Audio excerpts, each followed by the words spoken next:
দাঁড়াও আব্বু। এসব তুমি কি বলছো মা? কে তোমার আব্বু? তুমি আমার আব্বু। মানে? আমি বলছি আমি সেদিন বাচ্চা নষ্ট করিনি। তাহলে তুমি আমাকে এত বড় ধোকা দিলে কেন? শোনো তাহলে। এই সময় সাবধানে চলাফেরা করতে হবে, সময় মতো খাওয়া দাওয়া করতে হবে, ঠিক আছে? ঠিক আছে ডাক্তার বাবু। তুমি এখানে বসো, আমি ওষুধগুলো নিয়ে নিই। আচ্ছা। কি ব্যাপার হাসি, তুমি এখানে? এই ডাক্তার দেখাতে এসেছিলাম। কেন? আমি মা হতে চলেছি।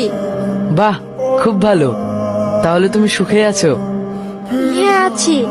আমি শুনেছি তোমার স্বামী 7,000 টাকা মাইনেতে কাপড়ের দোকানে কাজ করে। ওই 7,000 টাকায় তোমাকে খুশি করতে পারে তো? আমি আমার স্বামী সংসার নিয়ে সুখেই আছি। তো তুমি মুখে বলছো সুখে আছো। এই নাও, এটা আমার নাম্বার। যদি স্বপ্ন পূরণ করতে চাও তাহলে আমাকে ফোন করো, আমি তোমার জীবনের সব স্বপ্ন পূরণ করে দেব। আমি কি সুখে নেই? ছোটন তো ঠিকই বলেছে, 7,000 টাকায় কিচ্ছু হয় না। আমাকে ইচ্ছে পূরণ করতেই হবে। জীবনে ভালোভাবে বাঁচতে হলে অনেক টাকা দরকার, যেটা সেই মেয়ের কাছে নেই, ছোটনের কাছে আছে। হ্যালো। তুমি কি সত্যি আমাকে বিয়ে করবে?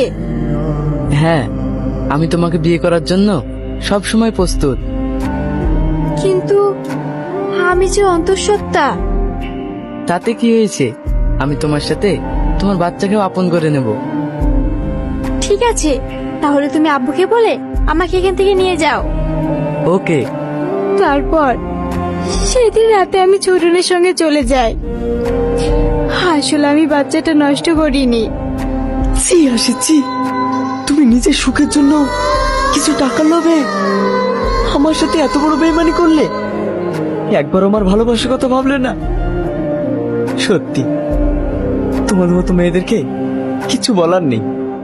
মা, আর একবার আব্বু বলে ডাকো। আব্বু, তুমি আমার সঙ্গে যাবা? ওগো, আমি জানি আমি যে ভুল করেছি তার কোনো ক্ষমা নেই, তবুও তুমি আমাকে আরেকটিবার সুযোগ দাও। আমি সারা জীবন তোমার পায়ের তলায় পড়ে থাকতে চাই। আব্বু, আমাকে ক্ষমা করে দাও। তোমাদের দুজনের সাথেই থাকতে চাই। আমি আমার মেয়ের মুখের দিকে তাকিয়ে তোমাকে ক্ষমা করে দিলাম। চ মা।